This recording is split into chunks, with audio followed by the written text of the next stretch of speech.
اعوذ باللہ من الشیطان اللعین الرجیم بسم اللہ الرحمن الرحیم الحمد للہ رب العالمین والعاقبۃ للمتقین والصلاة والسلام علی سید الانبیاء والمرسلین ابی القاسم محمد وعلى آلہ الطیبین الطاہرین المعصومین الذین اذهب اللہ عنہم الرجس وطہرہم تطہیرا ولعنۃ اللہ علی اعدائہم اجمعین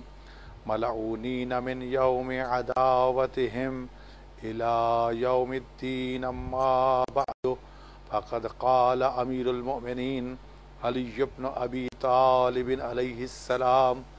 ما کل مفتون یعاتب۔ سرکار امیر المومنین علی بن ابی طالب علیہ السلام اپنے حکیمانہ کلمات میں سے اس کلمہ میں ایک پیغام ہمیں دے رہے ہیں۔ ارشاد فرما رہے ہیں کہ ہر وہ شخص جو فتنے میں پڑ جاتا ہے وہ قابل عتاب نہیں ہوتا۔ ہو سکتا ہے اس کی کوئی مجبوری ہو سکتا ہے کہ اس کو اتنا مجبور کر دیا گیا ہو کہ وہ تلوار اٹھانے پر مجبور ہو جائے۔ البتہ اس فرمان کی روشنی میں جب ہم تاریخی حقائق کی طرف نگاہ ڈالتے ہیں تو تاریخ کے اوراق میں ہمیں کچھ ایسے افراد دکھائی دیتے ہیں جنہوں نے حضرت امیر المومنین علی بن ابی طالب علیہ السلام کو اور ان کی حکومت کو غیر مستحکم کرنے کے لیے کوئی بھی حربہ اور ہیلا اپنے ہاتھ سے نہیں جانے دیا تھا۔ اس میں نامی گرامی صحابہ کرام بھی موجود اور مختلف حوالوں سے فتنوں اور شورشوں کو جنم دیا جا رہا تھا۔ حضرت عثمان کا قتل اگرچہ اس کے پس پردہ حقائق انتہائی تلخ ہیں کہ وہ شخص جو رسول اکرم صلی اللہ علیہ وسلم کی نظروں میں اتنا منفور تھا، اس کی گندی حرکات اور برے طور و اطوار کی وجہ سے رسول اکرم صلی اللہ علیہ وسلم نے مدینہ بدر کر دیا تھا۔ جب ظاہری طور پر خلیفہ اول خلیفۃ المسلمین کے حوالے سے سقیفہ بنی سعدہ میں منتخب ہو کر سر ممبر آئے تو اس شخص کو انہوں نے بھی مدینہ منورہ سے 1 میل اور دور بھیج دیا، کیونکہ اس شخص کو یہ بری عادت تھی کہ ازواج مطہرات رسول اللہ صلی اللہ علیہ وسلم کی باتیں سنا کرتا تھا، دیواروں کے ساتھ لگ کے گھر کی باتیں سننے کی کوشش کرتا۔ مروان نامی ایک شخص کو خلافت ثانیہ کے دور میں خلیفہ دوم مسلمین، جن کو شورا کے ذریعے نامزدگی کے ذریعے منصب خلافت عطا کیا گیا تھا، انہوں نے اپنے پیشوا خلیفہ کی سنت پر عمل کرتے ہوئے اس منفورین شخص کو مدینہ منورہ سے 1 میل اور دور دھکیل دیا۔ لیکن خلافت ثالثہ کے دور میں کیونکہ اس کا تعلق خاندان بنی امیہ کے ساتھ تھا اور خلیفہ سوم عثمان ابن عفان کا یہ وہ شخص اور وہ قریبی شخص تھا، ان کی بیوی کا سکا بھائی، انہوں نے اپنے پیش رو دونوں خلفاء کے نہ صرف رویے کی مخالفت کی بلکہ اپنی بیوی کے ہاتھوں مجبور ہو کر وہ شخص جسے رسول اللہ نے مدینہ بدر کر دیا تھا نہ صرف واپس مدینہ بلا لیا بلکہ مہر خلافت اس کے ہاتھ میں تھما دی اور خلافت کے تمام تر کاتبات اس کے قلم سے ہونے لگے۔ مصر کے لوگوں نے جب آ کر حضرت محمد ابن ابی بکر کو گورنر بنا کے مصر بھیجے جانے لگا تو یہی وہ منفور رسالت شخص ایک طرف تو شورفا کے کہنے پر ان کی گورنری کے احکام روانہ کرتا ہے اور دوسری طرف ایک اور قاصد کے ہاتھوں خط لکھ کے بھیج دیتا ہے کہ جو ہی محمد پہنچے اس کو فوراً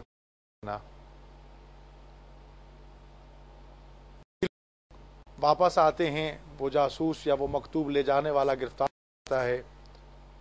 تضاد بیانیاں سامنے آ جاتی ہیں، مدینہ منورہ میں شورش وبا ہوتی ہے اور خلیفہ ثالث کا قتل ہو جاتا ہے۔ سیاسی مقاصد کو حاصل کرنے کے لیے جہاں پر اور بہت سے لوگوں نے خلیفہ سوم کی اس قتل کی سازش کو بے نقاب کرنے کی کوششیں کی، وہاں کچھ ایسے لوگ بھی تھے کہ انہوں نے اس خون کو امیر المومنین علی بن ابی طالب علیہ الصلوۃ والسلام کے کھاتے میں ڈالنے کی کوشش کی۔ کچھ لوگ خلیفہ سوم کے خون آلود کرتا کو لے کر انتقام خون عثمان لینے کے لیے گلی گلی کوچا کوچا شہر شہر پھرنے لگے۔ تاریخ کی یہ تلخ ترین حقیقت ہے کہ ایک وقت یہ بھی پہنچا کہ ام المومنین زوجہ رسول حضرت عائشہ رضی اللہ تعالی عنہ کو خون کے انتقام کے لشکر کا سپہ سالار بنا دیا گیا اور بصرہ کے مقام پر، کیونکہ یہ زوجہ رسول ام المومنین حضرت عائشہ رضی اللہ تعالی عنہ اونٹنی پر سوار ہو کر وہاں پہنچی تھیں اور جناب علی علیہ الصلوۃ والسلام کے مقابلے میں جنگ جمل کی کمان سنبھالی، جبکہ رسول اللہ صلی اللہ علیہ وآلہ وسلم کا واضح فرمان موجود تھا، الحق مع علی ولی مع الحق، حق علی کے ساتھ، علی حق کے ساتھ۔ اتنے واضح فرامین کے باوجود بھی علی کو چھوڑ دیا گیا۔ علی کے مقابلے میں تلواریں نیاموں سے باہر نکل آئیں۔ اس وقت کچھ لوگ ایسے تھے جنہوں نے نہ تو جنگ جمل کے ان اصحاب کا ساتھ مقابلے میں جنگ کر رہے تھے اور نہ ہی علی ابن ابی طالب علیہ الصلوۃ والسلام کا ساتھ دیا۔ ان میں سعد ابن ابی وقاص تھے، محمد ابن مسلمہ تھے، عبداللہ ابن عمر تھے۔ یہ وہ لوگ تھے جنہوں نے نہ تو علی ابن ابی طالب کے مد مقابل والوں کا ساتھ دیا، نہ علی کا ساتھ دیا۔ تو اس موقع پر جناب امیر المومنین علیہ السلام نے ان لوگوں کو سامنے رکھ کر یہ کلمہ فرمایا تھا کہ یہ لوگ ایسے منحرف ہو چکے ہیں کہ بات کا کوئی اثر نہیں ہوتا اور نہ ہی میں جتنی سرزنش ان کو کروں اس کی انہیں پرواہ ہے۔ اگرچہ تاریخ کے تلخ حقائق جس سے انسانیت کا سر جھک جاتا ہے، لیکن عدل علی اور شجاعت علی کا ایک نمونہ تھی جنگ جمل بھی۔ آخری لمحے تک اپنے اصول پر کاربند کہ علی کبھی جنگ میں پہل نہیں کرے گا۔ تیروں کی برسات شروع ہو چکی ہے، علی طالب علیہ السلام کا ایک ایک ساتھی شہید ہوتا جا رہا ہے۔ علی نے ہر ممکن کوشش کی کہ جنگ کا تنور روشن نہ ہونے پائے، لیکن جب انتہائی مجبور ہو گئے تو پھر دفاعی جنگ کا سلسلہ شروع کیا۔ امام عادل، امام حق، امام اول حضرت علی ابن ابی طالب علیہ الصلوۃ والسلام کا ساتھ نہ دینا حق سے اختلاف اور دوری کا بین ثبوت ہے۔ لہذا علی ابن ابی طالب علیہ الصلوۃ والسلام کو اس جنگ میں دھکیلا گیا تھا، اس تک جنگ کے لیے مجبور کر دیا جائے اور وہ پھر بھی پہل نہ کرے، تو اس کے بارے میں یہ کہنا کہ پڑھنے والا یا جنگ میں پڑھنے والا ہر شخص جو ہے وہ قابل عتاب ہے، نہیں۔ اسی طرح ایک اور فرمان میں تقدیر کی بات کرتے ہوئے امیر المومنین علی علیہ الصلوۃ والسلام نے ارشاد فرمایا کہ امور للمقادیر حتی یکون الحتف فی التدبیر، کہ سب معاملے تدبیر کے آگے سرنگو ہو جاتے ہیں۔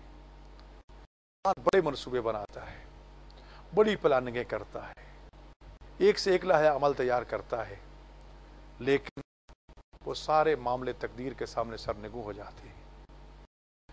یہاں تک کہ کبھی تدبیر کے نتیجے میں موت واقع ہو جاتی ہے۔ حتی یکون الحتف فی التدبیر، اس لیے امیر المومنین علی ابن ابی طالب علیہ الصلوۃ والسلام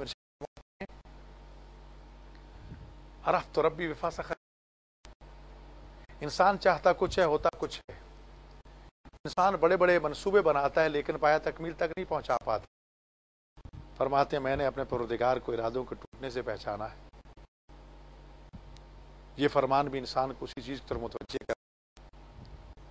کہ کبھی تقدیر کو شکست نہیں دے سکتی، سب تدبیریں دھری رہ جاتی ہیں اور تقدیر اپنا کام کر جاتی ہے۔ لہذا انسان کو اپنا معاملہ اللہ کے حوالے کر دینا چاہیے۔ عسى يمن والاتمام من اللہ، کوشش کرنا ہمارا کام، خلوص نیت سے قدم بڑھانا ہمارا کام ہے، کہ معاملہ اللہ پہ، اسی چیز کا نام توکل ہے۔ اور خالق نے یہ وعدہ فرمایا ہے وَمَن يَتَوَكَّلْ عَلَى اللَّهِ فَهُوَ حَسْبُهُ، جو اللہ پہ توکل رکھتا ہے اس کے لیے اللہ کافی ہے۔ مومن علی ابن ابی طالب علیہ الصلوۃ والسلام سے رسول اکرم صلی اللہ علیہ وآلہ وسلم کے اس فرمان کے بارے میں سوال کیا، اگر پوچھا گیا غیر الشیب ولا تشبہ الیہود، کہ بڑھاپے کو خضاب کے ذریعے بدل ڈالو، یہودیوں کے ساتھ مشابہت پیدا نہ کرو۔ فقال علیہ السلام انما قال صلی اللہ علیہ وآلہ وسلم ذالک والدین کلہ فاما الآن فقد اتسع نطاقہ وضرب بجرانہ فامرؤ وما اختار۔ رسول اکرم صلی اللہ علیہ وسلم کا یہ فرمان کہ خضاب لگا کے اپنے بڑھاپے کو جوانی میں بدل ڈالو اور یہودیوں سے مشابہت پیدا نہ کرو، اس سے مقصد کیا ہے؟ امیر المومنین علی ابن ابی طالب علیہ الصلوۃ والسلام اس فرمان کی وضاحت کرتے ہوئے ارشاد فرماتے ہیں کہ یہ اس وقت کی بات ہے جب رسول اکرم صلی اللہ علیہ وسلم کے زمانے میں مسلمان بہت کم تھے، ان میں بزرگ بھی شامل تھے، اور پھر مشرکوں کے ساتھ جنگ و جدال میں جانا پڑتا تھا، جہاد کرنا پڑتا تھا۔ اب دشمن جب دور سے دیکھتا تھا کہ یہ سفید ریش بڈھا، یہ بھلا ہمارے مقابلے میں کیا کھڑا ہوگا، تو رسول اکرم صلی اللہ علیہ وآلہ وسلم نے خاص طور پر فرمایا تھا کہ اپنی داڑھیوں کو سیاہ کر لو، خضاب لگا لو، تاکہ دور سے جوان نظر آؤ، کیونکہ اسلام کا فلسفہ حرب یہ ہے اور فلسفہ قیام امن یہ ہے کہ دشمن کو اپنے جوہر جلال سے مرعوب کر دو۔ اگر دشمن خوف زدہ ہو جاتا ہے تو بے شک آپ کے پاس وسائل جنگ نہیں، تب بھی آپ فاتح ہیں، لیکن اگر دشمن جری ہو جاتا ہے اور وہ تم سے خوف محسوس نہیں کرتا، تمہارے پاس کتنا ہی سامان حرب و ضرب موجود کیوں نہ ہو، دشمن کو تم شکست نہیں دے سکتے۔ تو یہ ایک طریقہ تھا دشمن کو مرعوب کرنے کا کہ ہمارے سامنے آنے والا جوانوں کا لشکر ہے، لہذا ان جوانوں کا مقابلہ کرنا بہت مشکل ہو جائے گا۔ اور یہ جو ولا تشبہوا بالیہود کی بات کہی گئی کہ یہودیوں سے مشابہت پیدا نہ کرو، یہودی خضاب نہیں لگاتا تھا، اس لیے مسلمانوں کو حکم دیا گیا خضاب لگاؤ، بلکہ یہاں تک کہا گیا کہ 1 درہم یا دینار یا 1 روپیہ خضاب کے لیے خرچ کرنا راہ خدا میں کئی ہزار روپے خرچ کرنے سے بہتر ہے۔ عزیزان گرامی، اسلام انسان کو خوبصورت رہنے کا حکم بھی دیتا ہے، اپنی وضاحت شکل و صورت کو بنا سنوار کے رکھنے کا حکم بھی دیتا ہے۔ سادگی کا یہ ہرگز مقصد نہیں ہے کہ آپ گندے رہیں، لباس آپ کا گندا و غلیظ ہو۔ سادگی کا مطلب یہ ہے کہ لباس صاف ستھرا ہو، پاک و پاکیزہ ہو۔ معمولی لباس ہے، کوئی حرج نہیں ہے، قیمتی لباس ہے، ٹھیک ہے، کیونکہ ان اکرمکم عند اللہ اتقاکم، اللہ کے ہاں عظمت کا معیار تو تقوی ہے، لباس نہیں ہے۔ اور جیسا کہ امیر المومنین نے فرمایا کہ بہترین لباس تو تمہارا اچھا اخلاق ہے، اپنی اولاد کو جو تم اچھا کریم میراث دینا چاہتے ہو وہ اخلاق حسنہ کی دو۔ تو لہٰذا آپ نے یہ اس وقت ارشاد فرمایا آج خضاب لگانا چاہیں لگائیں، شرعاً سنت رسول ہے، لیکن جتنی تاکید اس وقت تھی کہ دشمن کے مقابلے میں آپ نے جانا ہے، امیر المومنین فرماتے ہیں کیونکہ آج مسلمان ماشاءاللہ بہت زیادہ ہو چکے ہیں،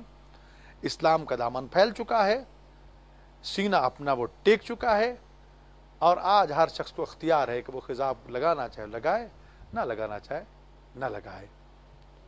لیکن ایک اصول ضرور دے دیا گیا کہ دشمن کو پہلے مرعوب کرو، اگر وہ تمہارے سامنے خوف زدہ ہو جاتا ہے تم فاتح ہو۔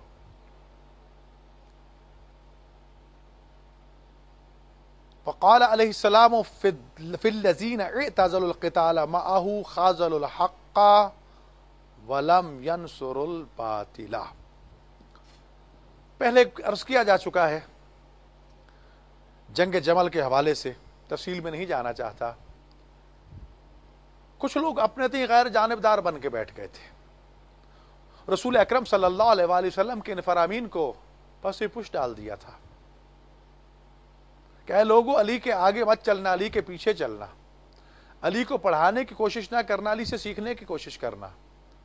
حق علی کے ساتھ ہے، علی حق کے ساتھ ہے، اللہم ادر الحق ہے سما دار علی، میرے اللہ حق کو ادھر پھیر دینا جدھر علی پھرتا جائے۔ معیار حق قائم کر دیا علی ابن ابی طالب علیہ الصلوۃ والسلام کی صورت میں، یا علی انت اقضى امت من بعدی، اے علی میرے بعد تم میری امت کے سب سے بڑے قاضی اور جج ہو، یا علی انت عالم امت من بعدی، اے علی تم میرے بعد میری امت کے سب سے بڑے عالم ہو۔ اتنے بڑے عالم، اتنے بڑے قاضی، اتنے بڑے بہادر، اتنے دانشور، اتنے عظیم امام، اور پھر خلیفہ حق، اور پھر امام عادل، جن کے خلاف تلوار اٹھانا علم بغاوت بلند کرنے کے مترادف ہے۔ کچھ لوگ کنارہ کش ہو کے بیٹھ گئے، ہم جانبدار ہیں، غیر جانبدار ہیں، ہم غیر جانب، ادھر جاتے ہیں ادھر جاتے ہیں۔ ان میں عبداللہ ابن عمر تھے، سعد ابن ابی وقاص تھے، ابو موسیٰ اشعری، انس ابن قیس، انس ابن مالک وغیرہ، یہ وہ لوگ تھے کہ جنہوں نے اپنے تئیں یہ کہا کہ نہ ہم ان کا ساتھ دیتے ہیں جو خون عثمان کے انتقام کے حوالے سے میدان میں اترے ہیں، اور نہ علی ابن ابی طالب کا ساتھ دیتے ہیں، ہم غیر جانبدار ہو کے بیٹھ جاتے ہیں۔ تو ایسے لوگوں کے بارے میں امیر المومنین علیہ السلام نے یہ ارشاد فرمایا تھا، فی الذین، ان لوگوں کے بارے میں آپ نے ارشاد فرمایا، اعتزلوا القتال معه، جنہوں نے آپ کے ساتھ جہاد میں حصہ لینے سے کنارہ کشی اختیار کر لی تھی۔ کیا فرمایا تھا؟ خاذلوا الحق ولم ينصروا الباطل، یہ وہ لوگ ہیں جنہوں نے حق کو ذلیل کیا ہے اور باطل کی مدد نہیں کی۔ اس لیے کہ حق کا ساتھ نہ دینا بھی تو باطل کی قسم کی مدد ہے نا۔ اہل حق کو چاہیے کہ حق کا ساتھ دے، جبکہ حق و باطل کا مارکا جو ہے وہ گرم ہو اور پھر انسان کنارہ کش ہو کے بیٹھ جائے کہ میں حق کا ساتھ نہیں دینا چاہتا، غیر جانبدار ہوں، یہاں غیر جانبداری کا کوئی موقع اور محل نہیں بنتا، بلکہ امام عادل کا ساتھ دینا واجب ہو جاتا ہے۔ جب امام عادل تمہیں پکار رہا ہے تو سمجھیے کہ رسول اور خدا تمہیں بلا رہا ہے، اور ان کے حکم پر لبیک کہنا ضروری ہوتا ہے۔ اس لیے ان کا شمار حق کے مخالفین میں ہوتا تھا۔ تو عزیزان گرامی، جب کبھی بھی حق و باطل کا مارکا کہیں بھی بپا ہو تو حق کا ساتھ دیتے ہوئے باطل کے سامنے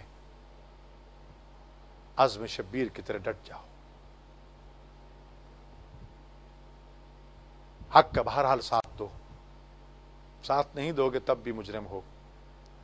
اس لیے کہ ظالم کے ظلم پر اگر اس کا جواب نہیں دے سکتے اور اس کو روک نہیں سکتے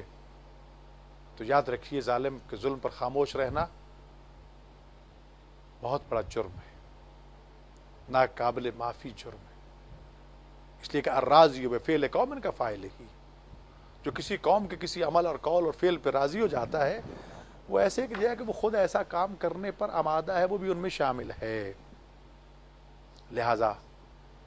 جب بھی موقع ملے حق کا ساتھ دیجیے، کبھی باطل کا ساتھ نہ دیجیے. امام امیر المومنین علی بن ابی طالب علیہ الصلوۃ والسلام اپنے دونوں شہزادوں امام حسن امام حسین علیہ السلام کو اس لیے ارشاد فرماتے ہیں کون للظالم خصما وللمظلوم اونا. میرے بیٹو یاد رکھنا ہمیشہ ظالم کا